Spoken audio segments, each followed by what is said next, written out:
Good day, sir. Good day, ma'am. Okay, I got another off the cuff members video for a game called South of Midnight, which is a third person action adventure game that I'm cheering for. I cheer for a lot of games that I play. This is one of the games I hope will be really good. It has some great things. And by the way, I made about 70 gameplay videos for this game that you can watch right now on the channel with ads. I'll just be honest with you. The game is a 7 because of its combat. Okay, the combat is lackluster. It's pedantic. It's trivial. It's not fun. But it's more so the way the combat in South of Midnight. I'll get into the good things because this game actually does some things that are great actually too. But the combat is what really lowers the score for me. This isn't a review, but this is more like a thoughts, impressions type thing. Because I am halfway done with the game. I'm chapter 7 right now. Combat is just... have you ever played Devil May Cry or Bayonetta? Where they got the closed-in arenas and you fight enemies. In this game, you are forced. Every enemy you are forced to, and it's part of the story, it's part of the chapters, it's part of the overall structure of the game. You have to be closed in an arena to unravel these, what are they called? Stigmas. You got to unravel stigmas, and you're closing an arena, and you got to fight these boring-looking, tar-dripping monsters called haints. And you're forced to do that every fight.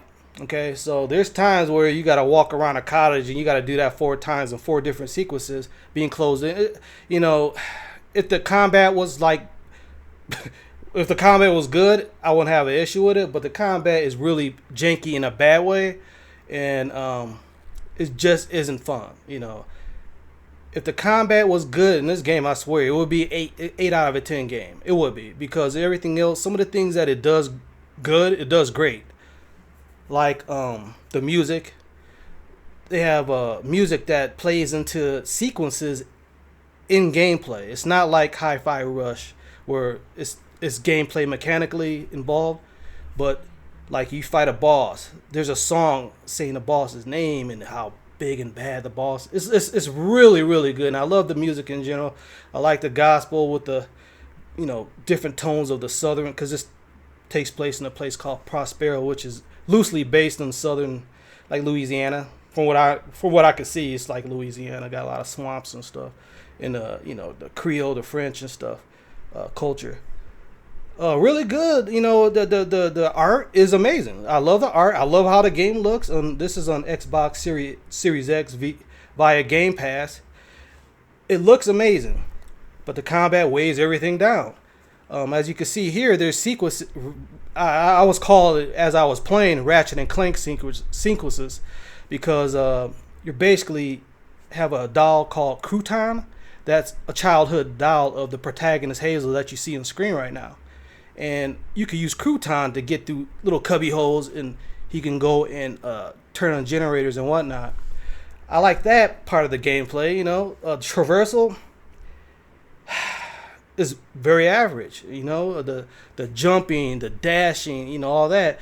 It looks good on screen, but it doesn't feel good when you play. Maybe it's to how the camera is set at default, or the turning. It just doesn't feel really good if you're playing it. And there's a lot of platforming sequences in this game. This game, South of Midnight, really has that PlayStation 3 and Xbox 360 DNA of a 2010 game, where it's like an action adventure. It's like Ratchet and Clank in design, with the closed off early 2000s arena of Devil May Cry, as you can see here. If the gameplay of the combat was better, and the abilities are kind of trivial, the abilities are, they don't stand out. They just don't stand out. They're very pedantic, very boring. Doesn't feel good. The iframe hitbox, everything just feels really janky in a bad way. Now, janky can be charming with the right game. Like, for instance, this game is developed by Compulsion Games, right? I think they're based in Edmonton, or I'm not Edmonton. They're in Canada. They're a Canadian-based developer, and I have beaten one of their games before called We Happy Few, which I really, really liked. I really liked. I played through it, beat it, made a bunch of gameplay videos for this channel for We Happy Few. But this game, the combat is what lowers it. I mean, everything else for oh yeah, let me get into the story. The chapters are designed around you basically helping characters in Prospero, the city or the village, that are who went through traumatic incidents in their lives from the past, and you're basically healing them, right, through gameplay, through unraveling these knots and just gameplay elements, right. Two stories really stood out to me so far. One involving a little girl named Sherry. I don't want to spoil it. And another one with a man called Benji, who's a young man who had a learning disability.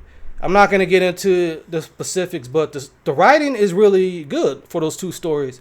And I just wish there was a better resolve after completing the chapters with these stories and stuff. But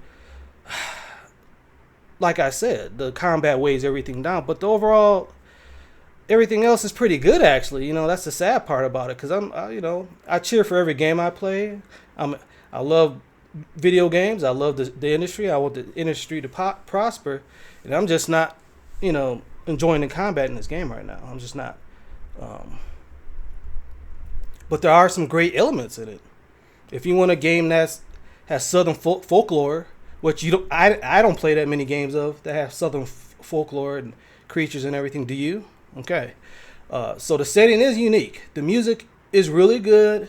Some of the writing within the stories are really good, but the overall moment-to-moment gameplay is not good.